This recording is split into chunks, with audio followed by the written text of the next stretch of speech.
Hey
there. It's DeProgram, and I'm hearing my own voice back in my headphones. Okay, no, I'm not. Now it's okay. Anyway, I'm Ted Rall. That's John Kiriakou over there. Thanks, as always, for joining us here on DeProgram, where we try to deprogram you from all the corporate mainstream propaganda that's in the media and everywhere else. It's like the old Palmolive commercial. Propaganda, you're soaking in it. I remember that commercial. Yeah. It's like, I'm old. I remember that stuff. All right. So today we're going to talk about the starvation crisis in Gaza, the prospect of even more sanctions against Russia. I guess they found some lying around between the sofa cushions that they hadn't used yet. Trump's visit to Scotland. There are rumors that Ghislaine Maxwell, whose name I still can't pronounce, could be pardoned by Donald Trump. I still don't understand why she would be. ICE raids here in New York City. Things are going to get spicy here, I have a feeling, this week. And a ceasefire deal between Thailand and Cambodia seems to have been, at least in part, prompted by Trump's tariff threats, which is one of the strangest combinations of stories I've ever heard. Yeah. John, shall we just get into the situation in Gaza? Yeah. 2 Israeli human rights organizations today issued a joint statement saying that the Israeli government is committing genocide. They used the word genocide for the very first time. Wow. Now, the New York Times craps all over this announcement by saying, well, these are liberal groups in Israel, and they're frequently in opposition to the Israeli government. But listen, genocide is genocide, and they compare what the Israelis are doing in Gaza to what the Germans did to them in the Second World War, minus the ovens. I think this is a very, very important development. In the meantime, the Israelis deny that there is any such thing called genocide. They say that they're fighting a war with Hamas. Well, if you're fighting a war with Hamas, why are so many children starving to death? And if you're not committing genocide, then why would you make this grand announcement today that you're allowing shipments of food?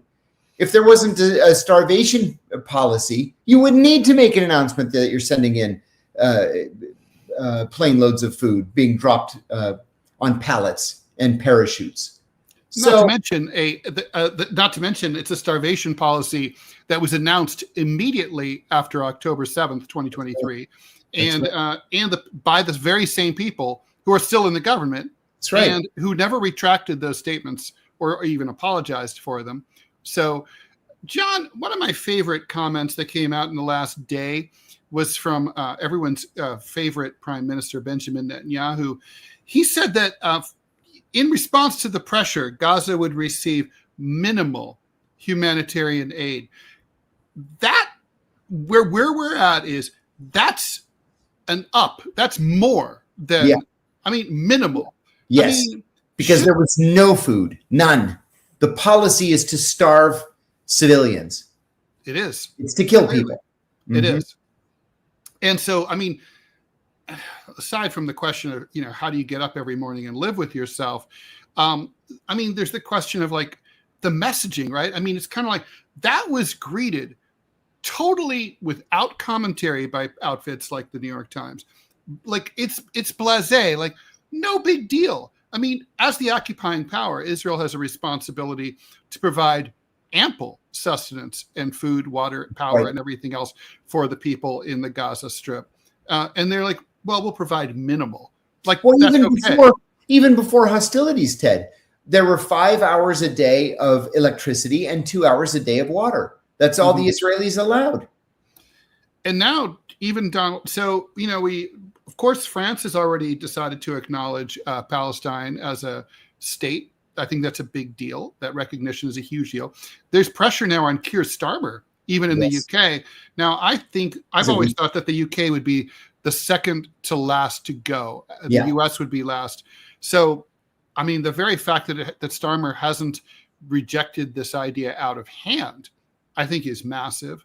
John, those two Israeli groups declaring that this is genocide, that is a big deal. Of course, they're liberal groups. It's going to start with, obviously. What, you think Ben Gvir is going to call it genocide? Precisely. Maybe eventually we'll get there. But right now, this is how it starts. I mean, it is a big deal. I mean, there's definitely, you can sense the shift in the, you can just feel it, right? I mean, the ground is falling out from under, from support for the far right regime of Netanyahu specifically, and Israel in general. You're absolutely right. Keir Starmer already has a reputation for being weak and ineffective, not just as prime minister, but as a leader of his own Labour Party.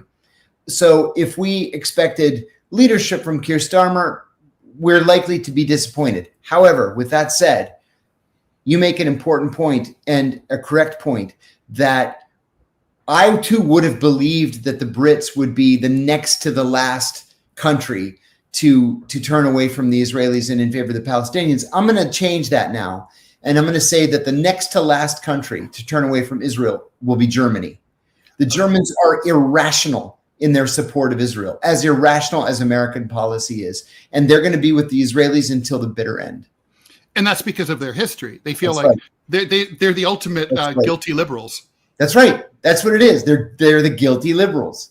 Oh, look what we did. We have to make right. So we'll help the Israelis do it to the Palestinians, and that'll put us right with the Israelis. It's insane. Stupid policy. Yeah, no, I mean, of course, obviously, look, I could understand the discomfort, but I mean, it's going to become, we can see already, like Hakeem Jeffries and people like that, they're having to backpedal. All these politicians, they were in the safe place, right? And that was true in Germany too. It was always safe to support Israel. You and I both know, John, 10 years ago, if you criticized Israel, you were in tremendous danger. You were jeopardizing your reputation, your job. You'd be accused of being anti-Semitic. I know when I did anti-Israel cartoons 30 years ago, I got accused of being anti-Semitic. So nothing's, but now ridiculous. It's safer. It's safe. Yeah, right. Thanks to those photos that are coming out. It's the photos that have done it. And what's funny too? No one cares about starving and dying adults, by the way. No, it's the children. It's the children. And for the first day or two after those photos ran, there were a lot of complaints in the UK that the BBC had either doctored the photos or took the photos in other countries during famines and said they were Palestinians. Now, of course, it's not true. These are legit photos taken by BBC photographers of Palestinian children. Yeah, they are, and there's tells too. But look, in fairness, deep fakes are a real thing. We've seen tons of photos of like old disasters repurposed to present as something that's contemporary outside of the Middle East crisis. So it's not like impossible that such a thing would happen. Right. But the Israeli government, they have some balls. The official spokesperson today went on and said, "This is fake news. This is fake. These photos are faked. there is no famine in Gaza. This is the official policy, the official statement of the government. Scandalous. They're kidding, right? I mean, who did they I mean, how much more full of shit could you be? Yeah. And I think the denials only make their situation worse. I mean, the Israelis are rightfully in a no-win situation, but the only thing they could really say is, this whole Gaza Humanitarian Foundation thing didn't work out. We're going to let the UN back in and, let the chips fall where they may. And then there was that article over the weekend in the Saturday New York Times media dump where they revealed that actually everything that Israel said about Hamas stealing aid was not true. It's not true. So they were just making shit up. Yeah. But it just appears like, so the Times dutifully released it on the Saturday, but when nobody's going to see it. Well, supposedly, right? But that's not really true anymore. I don't think the New York Times understands that. I think they think nobody read it. Actually, Saturday is a major news day on the internet now. Good. They're all old down there on 8th Avenue and 42nd Street. They're very, very old. Not the people who work for them, but the editors who make the call. They don't get it. And it's kind of great. You're fine, huh? Donald Trump today said that there should be more aid going into Gaza. He was asked if the photos were faked. He said they looked real to him. Good. That's actually a major announcement from Donald Trump for him to say something like that. But then, we look back to just, what was it, Ted, maybe a week and a half ago when Benjamin Netanyahu was in Washington and half the Senate showed up to take a selfie with him, with Cory Booker, who I briefly flirted with the idea of supporting in a presidential run. That's gone from my head. But him lamely trying to hide his face, like he was having second thoughts just as they were taking the picture. It enrages me. I can't believe that this guy is not treated like a war criminal. Well, yes, I can believe it. It's the United States. And then we impose sanctions on the UN special rapporteur for torture. It's just, I just can't believe it. Well, if there's hope, it's that really, things really are changing. Yes. Fast by the day. If I'm the Israelis, I'm nervous as hell right now. Absolutely, because there's no end game for them. They know what they want to do. They want to kill every Palestinian, and the ones they can't kill, throw out. But that's not a viable policy. It's a crime against humanity. You can't do that. There's a really great, well-written piece in Times of Israel, which is, of course, as you'd expect, a pro-government, and very Zionist publication. But basically, it's saying that it's claiming that Israel has never had an articulated policy throughout the conflict in terms of war aims. And that's true. That's true. However, we know that there are war aims. Sure. And Israeli generals, they're not bad generals or tacticians, right? No, sir. They know what they're doing. And there's a minor Zionist party that is a part of the Netanyahu coalition, and the head of this party, whom I had never heard of before, said yesterday, "Look, the policy should be to either kill or expel every Palestinian, and we shouldn't be afraid to say it." It's like, well, you're the only one who's not afraid to say it. It is a war crime and a crime against humanity and the legal definition of genocide, but don't let me stop you from saying it. I think it's also a violation of international law for an official of a government to even articulate such a statement. That's right. He could be prosecuted for that in the future. Yes, he could. Yes, he could. Of course, we would put sanctions on the court that prosecuted him. So. Right, yeah, of course, because it's the judges you have to blame. So how much? So, okay, this is the tough question. It's probably unanswerable. Maybe we should both try to answer it or just punt. What happens next here? Are we going to, how much longer is this going to go? My feeling is Israel's got literally the amount of time that they have before they cave in and let the UN back in is measurable in days. Seriously, I have to agree with you. There's pretty much nothing left to destroy. All there is left to do is kill as many people as you can kill. As we said, that's not a viable policy.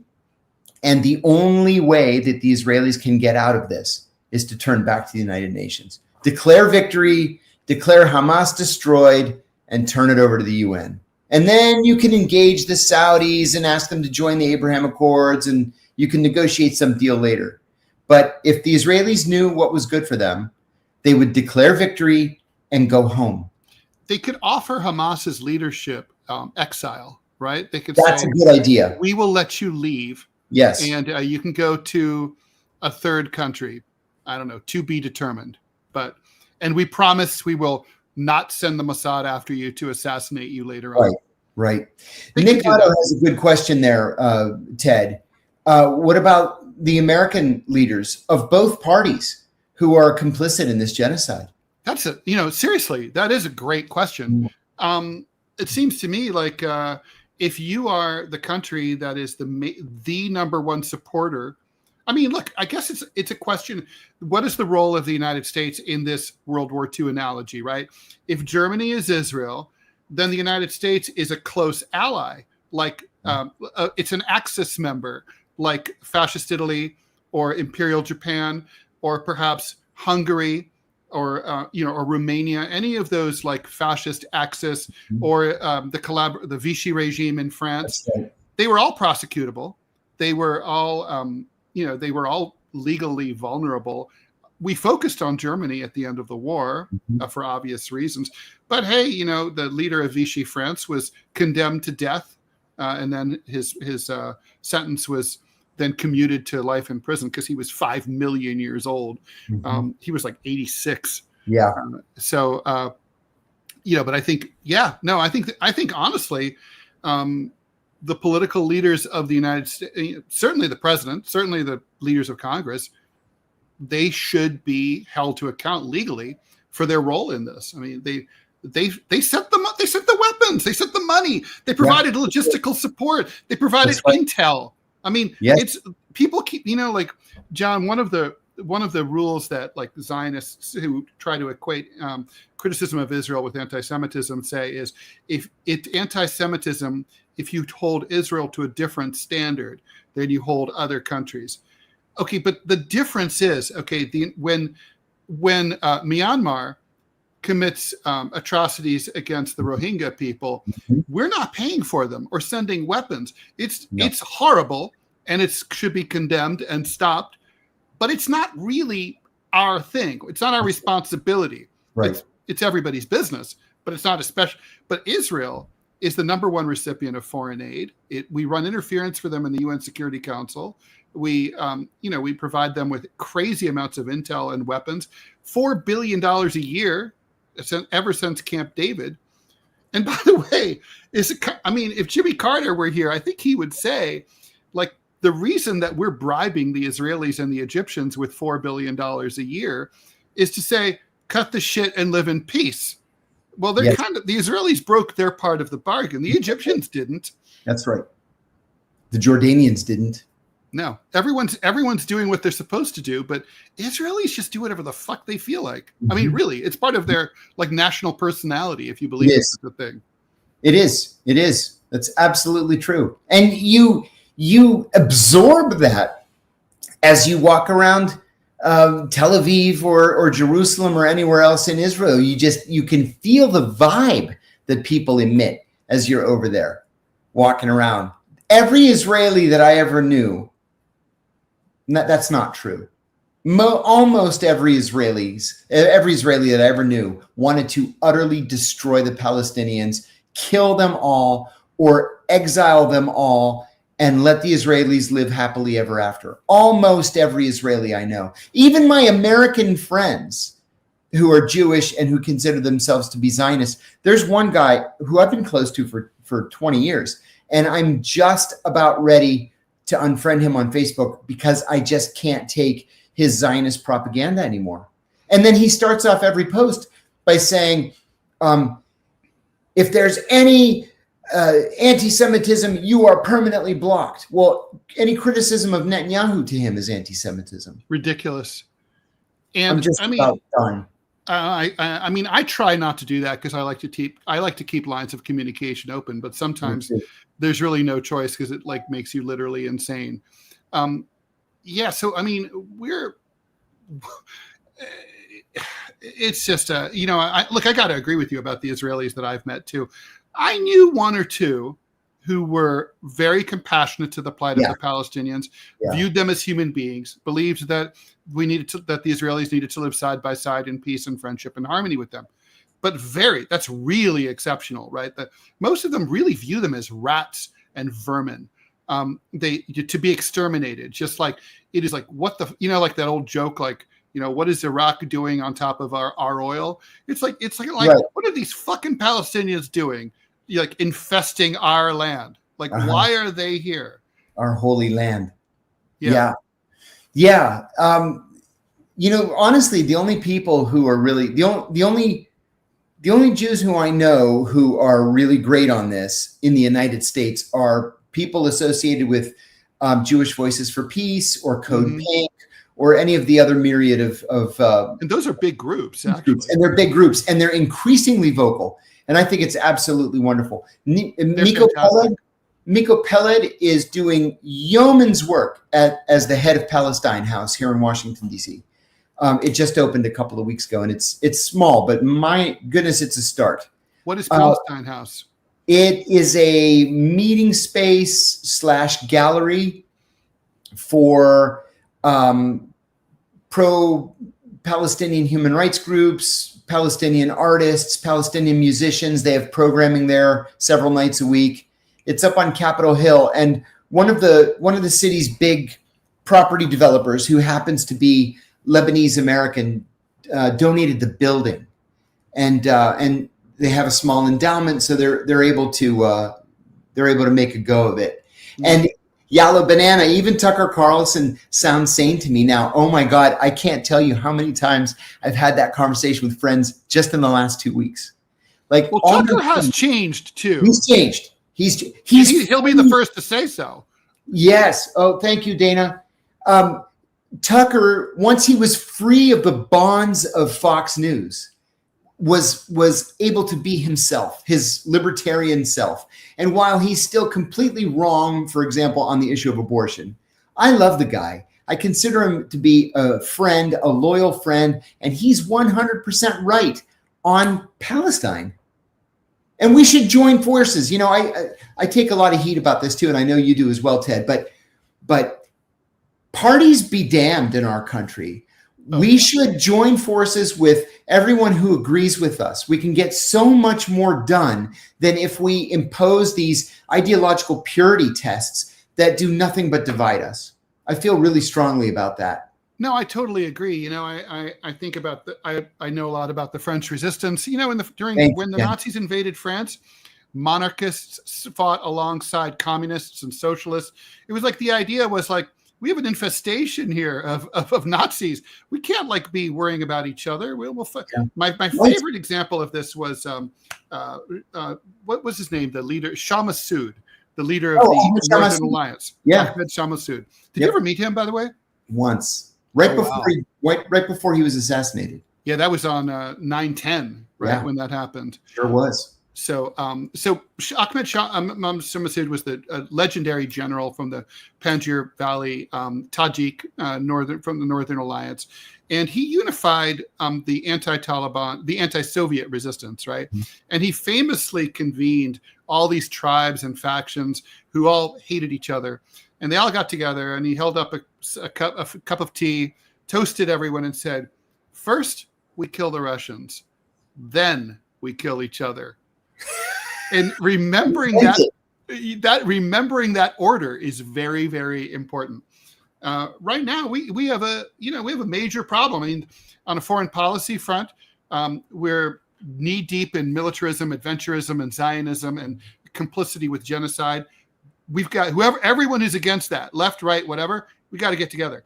Here in the United States, we have rampant billionaires and corporations underpaying everyone, screwing us all, taking away our health care, left, right, middle. Everybody's got to like fight for ordinary people. Mm-hmm. I mean, we've got to get together. I mean, there's a place to unify between the left and the populist left and the populist right, for sure.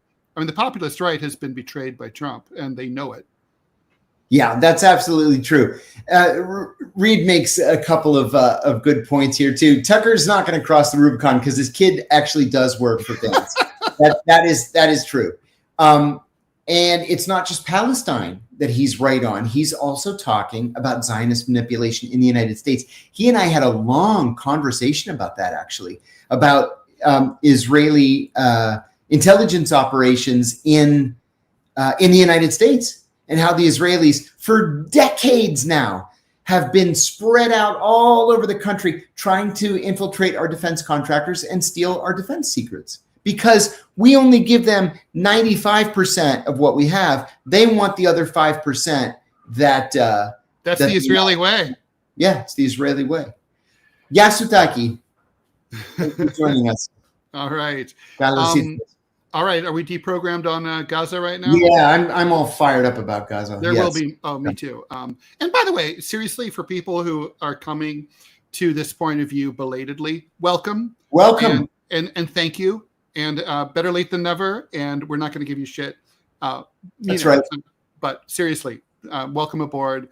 We have to put an end to this shit. And if it's, look, we all have been propagandized, so it's not shocking that it takes some people longer to be de-propagandized than others. All right, so Russia. Donald Trump had set a 50-day deadline, which some people had interpreted as basically like a wink, wink, nudge, nudge to President Putin. Like, you guys can do some mopping up operations there in preparation for a ceasefire negotiation, but I'm really looking for you after 50 days to sit down with the Yukis and sit down and work out some peace. With the operative phrase being after 50 days. After 50 days. Well, this is kind of like one of those things like, I had a credit card where they used to say you had 28 days to pay. And then like one day I got a late notice after I paid 10 days afterwards. And it was like, but I thought, and they, oh yeah, we changed that. You didn't read that like 5,000 word thing that we sent you. Yeah. So that's kind of like what happened to Russia. I mean, Putin just got his notice like, oh no, 50 days has been revoked. Now. I am impatient. No. It might be 10 to 12 days, maybe. So, okay. So then Trump's saying if the Russians don't hop to it and make peace with Ukraine, and the Ukrainians do appear more willing to talk and get serious than ever before, but who knows with them. Okay. So what exactly is the threat here to Russia? I don't really get it because they've already slammed them with sanctions. They got you and me fired. I mean, it's like, what more what more could Trump do? I know we still buy shit, particularly energy from Russia, but the Russians they have other markets. It's oil. It's like I used to work in banking and we used to say, we have the one product everyone wants, money. And it's like, well, when you sell oil, you have another product everyone wants. I mean, if you're Putin, are you losing any sleep? No, because the Indians and the Chinese have said, whatever oil you have, we'll buy it. Right. And after that initial shock, you remember right after the Ukraine invasion, Sergei Lavrov, the Russian foreign minister, said that the Russians were surprised at the quickness with which the U.S. was able to impose sanctions. And we kind of knocked them off kilter for 3 or 4 weeks. And then they realized they don't really need the United States, including the American banking system. When they can turn to the Indians and the Chinese and everybody else in the world that doesn't want to fall into line behind U.S. sanctions, they realized they're actually not having too tough of a problem with it. Well, not to mention, it terrorized the rest of the world, right? Like, President Xi and Prime Minister Modi of India, they looked at that move and they said, the fucking Americans they're feckless and reckless, right? Mm-hmm. They will kick anyone out of the monetary system. Bretton Woods be damned. They don't care. They're going to politicize the U.S. dollar and the reserve currency. We better get our own deal going. That's right. And just wait. until the BRICS countries make their own unified currency. It's going to be a major change in global history. It's an atomic bomb. That's right. I mean, it could really like tilt the U.S. into a depression within days. That's right. It really could. So the Ukrainians, finally saw the writing on the wall with Donald Trump, and the Russians saw an opportunity that, hadn't been there before. And so they're not afraid of sanctions. We can sanction them from now until kingdom come. They don't care about the sanctions because they don't need us. Right. It's really as simple as that. So, I mean, obviously that said, in a way, Trump is pushing on an open door, right? I mean, Russia doesn't want this to go on forever. They're not stupid. No. It costs money and time, and they're not really getting anywhere. I mean, the lines aren't moving very fast. I mean, pretty much this is, it is what it is. You look at a map of where the front lines are, this is where it is. And you might have some land swaps to make things a little more even so we don't end up with a Thai-Cambodian situation. But it is what it is. And I know Putin gets that. I mean, so I guess the question is peace, is a ceasefire, is a deal possible this year? Yeah, sure. But there has to be something really special in it for the Russians because they're just not feeling under any pressure. Yeah, they're just not. I mean, certainly an end to all the sanctions would be a start, right? Mm-hmm. But then I think reintegration, honestly, I bet G8 membership would be just the tasty treat that Putin would like. I would agree with that. I would agree. Remember the G7? And Donald Trump has said it should be the G8. Sure. Do you remember the G7 plus one? That was offensive. That was offensive, and it was like Gilligan's Island and Russia and the rest. Yeah, and all the rest here on Gilligan's Isle. Yeah, they by the way, I don't know if you know that, right? The rest were the professor and Marianne. And then they changed it in season 2. And they negotiated a deal. And Marianne's the only one who ever made any money from that show. Her agent negotiated like some insane deal for residuals and syndication. Right. Back then they were like, syndication, what's that? And she lived in total luxury the rest of her life. Yeah, she just died. Yeah, she did. A year ago. Russia, though, I mean, so do you think that might be enough, right, to get it done with Russia? But then can Trump lean on the Ukrainians and force them to sign a deal? I mean, he can, but he's getting pressure from the militarist forces and the supporters of Ukraine politically breathing. He's got Lindsey Graham and people like that breathing down his neck. Yeah. So which way, how does Trump fall on this? He has to, do I want my Nobel Peace Prize? Right. Or do I want to suck up to Lindsey Graham? Like, what is it? I think he wants the Nobel Peace Prize, which is why he called the Cambodians and the Thais over the weekend and told them to cut it out. And now they announced a ceasefire. Yeah, let's just skip to that. Let's talk to that. Let's talk about that because I thought it was an interesting story, right? So back in 1907, the French they were the colonial power. Thailand was independent, right? But Cambodia was a French colony, and they signed a border deal. They defined the border mostly along a river, but with an exception. And the way that the treaty looked, the text of the treaty basically put these temples inside of Thailand, and then the map that accompanied it put the temples inside Cambodia. So the Cambodians are like, we're going with the picture, and the Thais are like, we're going with the words.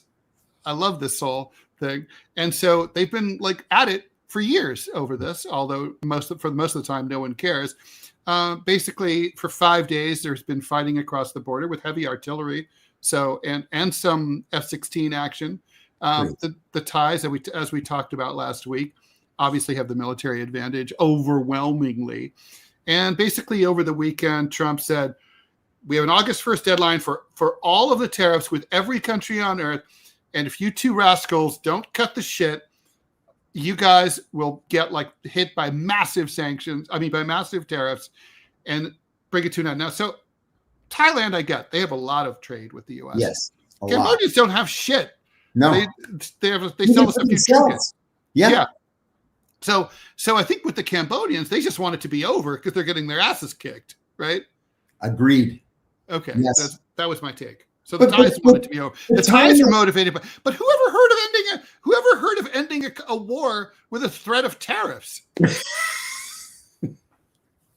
I mean, it's kind of brilliant. It is brilliant, actually, and it's worked. I mean, listen, this whole tariff thing, you and I both said was nuts when it was first announced. It was going to crash the international economy. And son of a gun, if it's not working out, it's true. You know, yeah. Sorry, Jay. We've been talking about other things, but anyway, tying this back to Colombia in the past, I'm sure it'll come up again. Tying this back to Ukraine and Russia. Somebody pointed out that, you know, the Pentagon has this plan going into 2026. Of course it does. That's what the Pentagon does. It does near, medium, and long-term planning. They have plans to invade Liechtenstein. Oh, yeah. They're called off-the-shelf plans. They come up with the plan to invade XYZ country, and they just put it on the shelf. And someday, if you need to invade that country, you pull it off the shelf and you do the invasion. In case of emergency, please break glass. Yeah, that's right. So, I think that the Ukrainians are exhausted. I think that they don't fully trust Donald Trump to keep funding them and sending weapons. And they also realize they're going to have to concede some territory, at least to the Russians. But the Russians, I don't understand what the motivation is to keep fighting unless the Russians are serious about overthrowing Zelensky, taking, Odessa someday. Who knows? Otherwise, just if they are, it's not acting rationally because Russia has been kind of fighting with one hand tied behind their back. Yeah.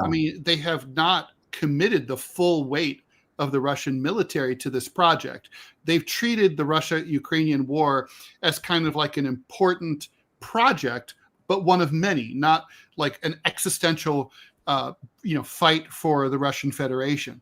This is not total war for them. It's like something they're just doing on the side, kind of. And that's why they're not.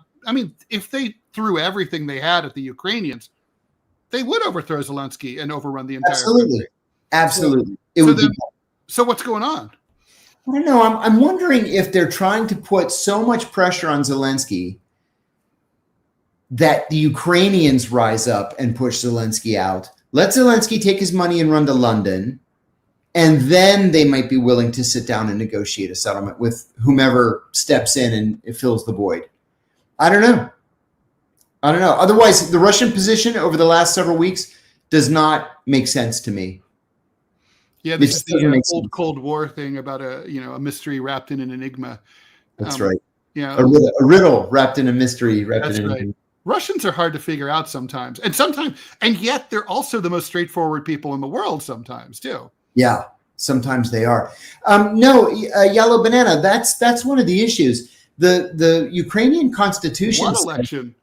The Ukrainian Constitution says that in a time of war, elections can be postponed indefinitely. Zelensky declared martial law, and then he said, "Well, under martial law, you can't have an election." So I would love to have an election, but because of the thing that I declared, we can't have one. Can't do it. And there's no. By the way, the U.S. had elections during the Civil War. Just saying. Yes, we did. Yeah. I think Pamela. I think that's right. The Duran. Those guys on the Duran. They know more about Russia and more about the Russia-Ukraine war than I think anybody else on the planet practically. They are saying that the Russians want to demilitarize Ukraine, and they use that term to denazify the Ukrainian military. I think it's the same thing. And removing like the far right components, like the Azov-y type people. Correct. Yeah. I don't know. It just seems like it's like that's. Does Russia really want to micromanage another country's military like that? God forbid. I can't imagine. Don't you have anything better to do? Unless they push the Costa Rican model where, Costa Rica just doesn't have a military. It just doesn't exist. They have a national police force, but there is no military. There's no Navy. They have a little Coast Guard with, one boat in the Atlantic and one boat in the Pacific, but that's it. Well, but the West would never tolerate that because Ukraine's a major weapons purchaser. It is, and a major weapons manufacturer. What weapons do they make? Oh, they are prolific with the 9mm and the Kalashnikov. They have factories just pumping them out. Yeah. So this is a Soviet legacy. Yes. Yes. Just like it is with the Romanians. Yeah. The Romanians make billions and billions of 9mm ammunition every year. That is super interesting. So Cambodia and Thailand, I would say, like, okay, yes, it's fragile. It just the ceasefire just went into effect. Like all ceasefires, this is one of those. We'll stop fighting now. Details to be worked out later in terms of this, 1907 border conflict. But my feeling is that this is over for now. What do you think? Yeah, I think so too. Yeah, and there's no upside to it. Well, you could pick up some temples. I guess you get the temples. Yeah, you get the temples. Who doesn't want their own Buddhist temple? I'd take a Buddhist temple. They look cool. Speaking of Buddhist temples, do you remember the giant Buddhas in central Afghanistan? Yeah, in Bamiyan. In Bamiyan that the Taliban blew up, like 1,500-year-old Buddhas. The Greek government, in the depths of its economic depression, tried to buy those Buddhas just to save them. Oh, wow. And with the intention of then donating them back to a post-Taliban Afghan government. Yeah, then and Mullah Omar was like, "Fuck you guys." Well, I remember, at the time. I mean, I think it's important to remember that, not to at all. I can't sign off on what they did, but the rhetoric was really interesting because it was 2000, and Mullah Omar, the one-eyed leader of the Taliban at the time, said, "Look, you guys don't care about our children who are starving to death due to sanctions. So why on earth should you care about this big sandstone thing? We're blowing it the fuck up." And I remember thinking, like, man, that's brutal. ISIS had the same mentality in Syria and Palmyra and all that. But I could see it. You Westerners, you care about this 1,500-year-old thing, but you don't care about people right here and now.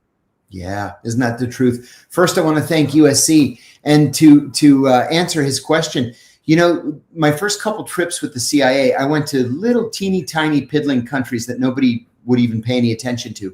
And we would have these massive, gigantic American embassies that would take up like an entire city block. And I remember asking, I forget what country I was in. It was like Ethiopia, maybe. And I was like, why do we have an embassy that's this gigantic in Ethiopia when we don't have any national interest here?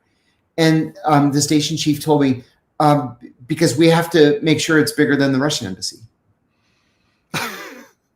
I mean, that's what it came down to. So it is the size of our national penis. That's exactly what it is. You go to any African country and our embassies are absolutely gigantic. And it's because the Soviets had big embassies, so ours had to be bigger. It's not the size of your consular representation; it's how you use it. That's right. So Reed S. points out that a lot of independent journalists and YouTubers are visiting Afghanistan lately. I've been watching them. I'm jealous. I love Afghanistan. I think it's honestly couldn't possibly. Right now is the safest it's ever been in our lifetime. I'm absolutely sure that's true. Yeah. I think you could even travel on the Central Highway. The highway is a misnomer. But I bet you could do that and be okay. Oh, the U.S. Embassy in Cairo. Oh, my God. There's a lot I probably shouldn't say about the U.S. Embassy in Cairo, other than, yes, it's an enormous facility. And the Russian embassy is equally enormous. It's ridiculous. Reed has this question. Why is it forbidden to take a photo outside the embassy overseas? Not everywhere. I mean, it's they're not laws that you can't take photos. They're policy. The State Department's Office of Diplomatic Security doesn't allow photos, but because they can be used to case the embassy. So they have people on the roof and they have people looking at the closed circuit TVs, and they'll run out and grab your camera. Yeah. Yeah. Yeah. Yes. Well, certainly, I've been to in a lot of former Soviet republics. You can't take any pictures, or in any authoritarian state, you can't take any pictures of any public buildings at all. In Turkmenistan, I got into trouble taking a picture of a post office. God, I got in trouble in Saudi Arabia one time taking a picture of a sunset that just happened to have the Ministry of Interior off in the distance to the left. Did they try to take your camera? They did. Yeah. And I stood my ground, and it was a standoff for a half an hour, but they finally backed down when I pulled out the black passport. I bet they did. Yeah, I bet they did. And I genuinely was not, I don't care what the Interior Ministry looks like. I was genuinely taking a picture of a desert sunset. Yeah, no, I believe you. All right, so should we talk about Trump? He's in Scotland. His mom was born and raised in Scotland. But how incredibly rude is it, and what a gigantic violation of protocol that he goes to Scotland and then summons Keir Starmer to fly to Scotland to greet him. It's like, come here, dog. The ball. And Starmer did. He got on a plane and he went. I was crazy. shocked. Yeah, well. I was shocked by it. Yeah. So, yeah, it's interesting. Why do you think there's so many people in Scotland who are protesting him over Epstein? I mean, people are lined up along the side of the road everywhere Trump goes, saying that, calling him a pedophile and saying that he's, why do they care about the Epstein files? I don't think they do. I think this is just an easy swipe that they can take at him. They protest him every time he goes to his golf club in Scotland. And I think this Epstein thing has made it so easy to criticize him. I mean, here we are weeks into it, and there is still zero White House strategy over how to deal with this. And then today, when they played for time by shutting down Congress early. That's exactly what it was. They played for time by shutting down Congress until September. But also, it's not going to work. No, it's not going to work. And then it's just like the countdown at the beginning of our show. We're just watching that countdown. They're just waiting. Yeah, it's like waiting. And then this stupid statement that, are you going to pardon Ghislaine Maxwell? And he says, well, I have the power to pardon Ghislaine Maxwell. It's like, oh my God. Like, have you learned nothing over the last 2 weeks? That's exactly what you shouldn't say in response to a question. Why not? Because Ghislaine Maxwell is a convicted pedophile serving 20 years in prison. His base is more anti-pedophile than any other, presidency in American history. And what does he gain by pardoning a convicted pedophile? I think I know the answer to that question, which is that it'll look like he's being transparent. I'm pardoning her. Well, one of two things, right? I think he's like trying to figure out what to do, right? But if he pardons her, maybe he pardons her in exchange for a gag order. Like, she agrees to shut the fuck up. Otherwise, she's going to have a drone up her ass one day. It fits in with his narrative, right? There's nothing to see here. There's nothing in the files. There was nothing in there. Therefore, she never should have. People have asked, she should never have been convicted, right? And He's like, yes, she never should have been convicted. So it plays into that narrative, right? It's like, It keeps your story straight. As well, I mean, it's a crooked story, but as straight as you can possibly keep it. I think that's what he's thinking. That could be it. I would say his thinking is incorrect, but that could very well be it. Yeah. Bothers me very much. Well, I mean, and then the other approach could be to say, hey, I'll let her go, and that's part of my transparency operation. Maybe she doesn't have much to say, at least not about me or anyone I care about much, and that will show that we, the establishment, didn't have Jeffrey killed and Maxwell buried in prison. Like, yes, we're letting her run around. She can go be on The View, whatever she wants to do, and I'm going to show like I didn't do anything wrong. I have nothing to fear. Yes, he's toying with those two possibilities. That's good thought. And he likes to, and the other thing is he likes to blab because I think it's part of his test marketing. He likes to dip his toe in the water. He raises the flag to see if anyone salutes, right? This is like, let's see how people react. If people freak out and say, like, what the fuck are you talking about? You can't pardon her. Then say, I never said that. I would have never done that. Which is a very common thing that the White House does. I mean, every president does this. You release this rumor just to see what the response is going to be to the rumor. So that could be it. That could be it. I want to answer Gothar's question. That's a good question right there. If they release the only person charged, well, someone else was charged too, but he died. Then where's the justice for the victims? Well, that's the whole point. Is then there's no victim. There were no victims really, and the only person who is responsible has died. And because there were no victims, then we release the only person charged. I mean, whoa. I don't believe in any of this, but. And Trump mentioned Larry Summers today. I missed that. That's Larry Summers, former president of Harvard, who thinks that women don't know math. Yeah, and former Secretary of the Treasury and current douchebag on top of it. Mega douche. Everybody who's ever met Larry Summers says he's one of the most awful human beings they've ever encountered. Yeah, I have heard similar things. And I heard the other day that John Kerry was somehow involved as well, which doesn't surprise me one iota. Really? No. Listen, I worked for Kerry for 2.5 years, closely with Kerry. Kerry's a scumbag, and he's a fake progressive. There's nothing, like literally nothing progressive about him at all.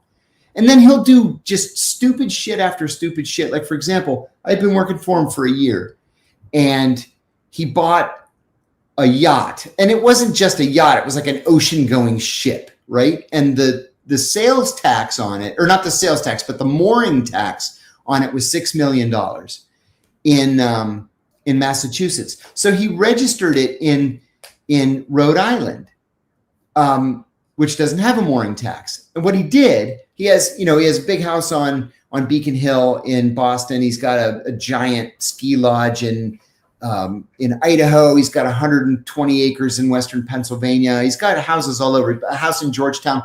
So he bought a wife.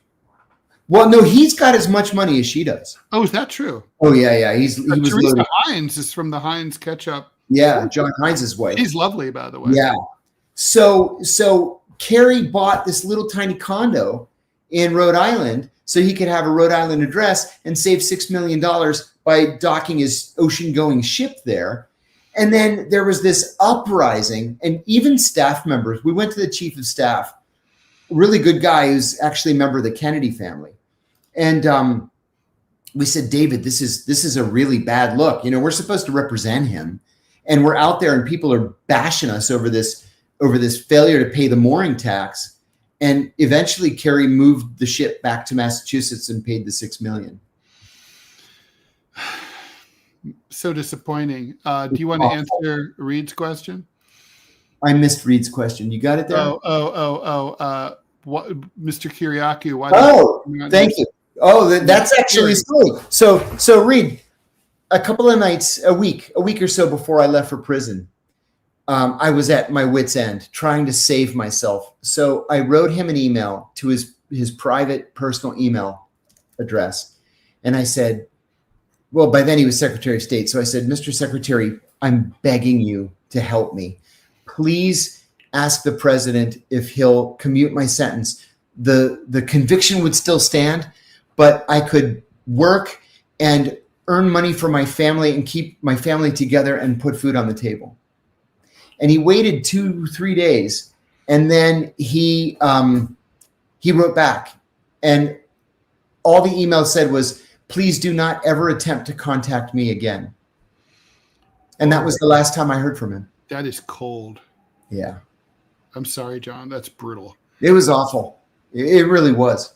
And no explanation, no reason. That was it. Please do not ever attempt to contact me again. Wow. Mm-hmm. Is Mike Baker a real ex-CIA agent?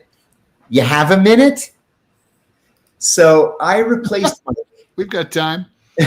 I replaced Mike in Athens. And Mike's a good guy. He was a legit, counterterrorism case officer, operations officer. And he did something that was really, really, really stupid. He and another colleague of ours were doing surveillance on a terrorism suspect. And, the best security in the world is probably old Greek ladies peering through their drapes, from their houses. And this old Greek lady kept seeing these two men sitting in a van day after day after day. So she calls the cops, and the cops come and surround the van, right? Mike and his pal can't get out. Oops. They finally open the door. The cops pull Mike and the other guy out. And inside the van, they have 3 different changes of disguise each. They have 6 different ID cards, all from different countries and in different names. And so they used their get out of jail free card and said, call my boss in this certain section of the embassy. They were expelled from Greece. And then when Mike went back to headquarters, he was called into the director of Counterterrorism Center's office. And Mike was kind of bragging to people that he was going to get an operation for standing up to the Greeks like that. And instead they told him, we want your resignation by the end of the day. And that was the end of Mike. Yeah. I ended up working with his wife for several years afterwards, but yeah, Mike was the real deal. He just made a really stupid mistake, and he paid for it with his career. The thing about Mike too, Mike was a good-looking guy. I guess he's still a good-looking guy.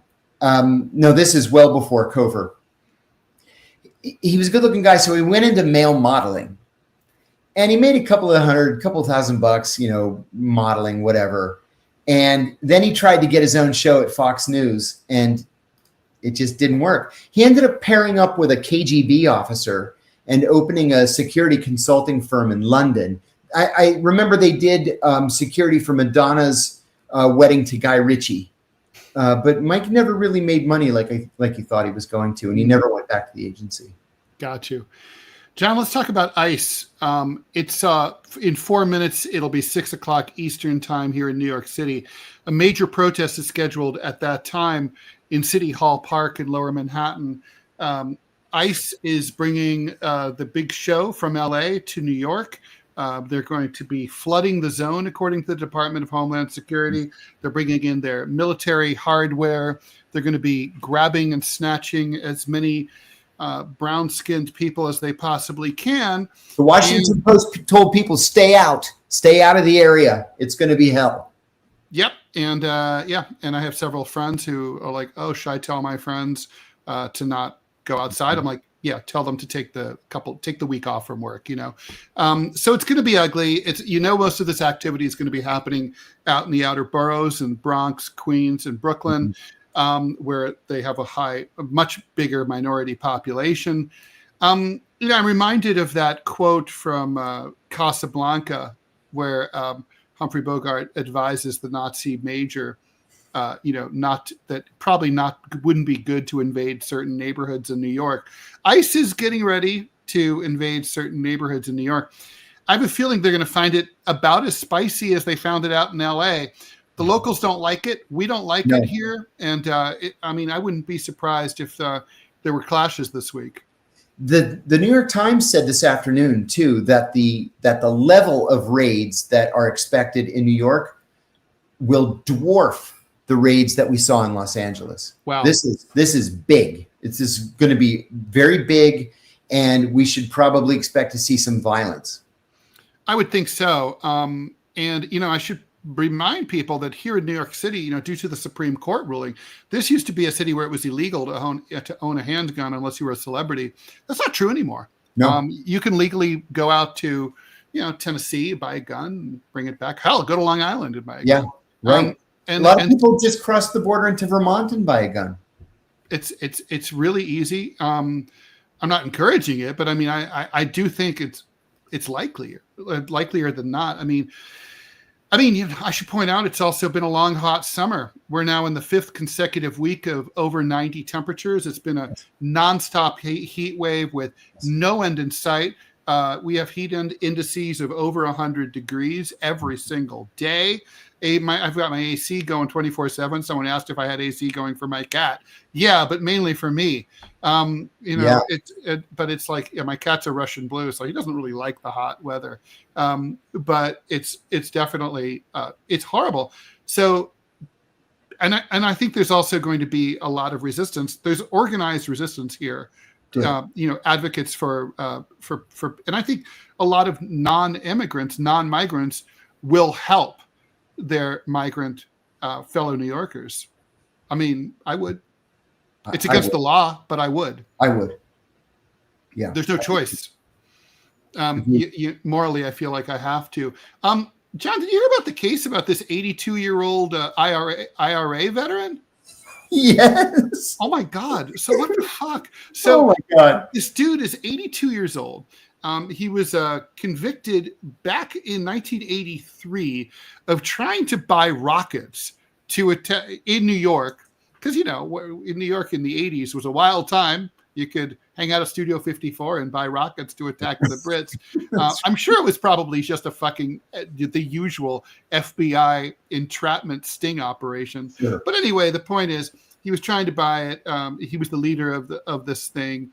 And then the Good Friday Accords came. And as part of the Good Friday Accords, all these charges were dropped. He was released from prison. He was given a green card, allowed to stay in the United States. Anyway, the Trump administration just sent him a deportation notice. They said, you got to get the fuck out. The dude's 82 years old, hasn't committed a crime at all since 1983. And he's got all sorts of heart problems. And he's on Medicaid and everything else you can imagine. Yep. And he needs that. I mean, I guess Ireland has national health care. He'll be fine. Yeah. But I mean, they want to kick him back to Ireland. And he's like, fuck you. All right, whatever. But I mean, what's going on, John? Is this just like, are these letters being auto-generated for everybody who's got a criminal record? No, they must be. They must be, because otherwise I don't understand the strategy here. If you want to, raid all of the restaurants in New York City and grab the sous chefs and the dishwashers, that's one thing. But if you're expelling, a Chilean torture victim, which was what they did last week, and now an Irish, freedom fighter for all intents and purposes. Correct. Then who's making that decision? I can't imagine that they're sitting around a table, some conference room table in Washington with a stack of files saying yes, no about who they expel. This has to be computer generated. There has to be like this giant computer generated list of everybody who's ever been accused of a crime and is here on a green card, and then they're being expelled. Otherwise I don't understand it. Yeah, and Houdini makes a point there too. This way they can say, oh, we're not just expelling brown people. There have been white guys too. Yeah, right. But I mean, 82 years old. Yeah, 82 years old. Like, he's a real threat to our society. Yeah. Well, maybe, they say it's like when they turn 83 is when people get really crazy. Never know what they might do. Yeah. Crazy. Well, so I don't know. All right. So I guess we'll watch that. We'll know more about it later in the week when we're here Monday, Wednesday, Friday, 5 p.m. Eastern. And I'm trying to think, is there anything else that we missed here? Not really, right? I mean, I'm a little scared of the ice thing. Weekends are slow, but there was a lot to talk about today, being a Monday. Yeah, for sure. Yeah, there's a lot. It's gonna be a busy and very hot summer. Yeah, always. So, let's see. Let's put this up. This is kind of cool. Thank you, Houdini, for the $10 donation. Much appreciated. The German chancellor announced an air bridge to Gaza today. What's an air bridge? But stressed the importance of Germany's friendship with Israel and the need to remember October 7th. Who could fucking forget the October 7th attacks? People they don't stop talking about it. I mean, an air bridge is it's a direct path into another country's airspace where you're guaranteed safety. Okay. Yeah. Okay. Like the So Berlin like airlift, right. Cyprus to Gaza, and the Israeli Air Force won't shoot you down. That's an air bridge. Right. What we need is a bridge. What we need is an open border. Yeah, that's right. I mean, that's right. honestly. That's right. All right. Well, I guess we are going to declare ourselves sufficiently deprogrammed for today. Thanks, everybody. Thanks always for joining us. Much appreciated. Please like, follow, and share the show. Seriously, please do. If you're not already doing it, it just takes a second of your time, and it really makes a huge difference. And we really are super moved by, John and I talk about this, by the incredible participation in the chats and just the enthusiasm. You guys are amazing. Love it. Thank you for these smart, well-informed, relevant questions. It really keeps things going. Thank you for that. Hear, hear. And so please check us out here on our various websites and stuff. But we'll see you Wednesday, 5 p.m. Eastern time. Same bat station, same bat time. Take care. And if you're undocumented, get documented. And if you can't get documented, hide.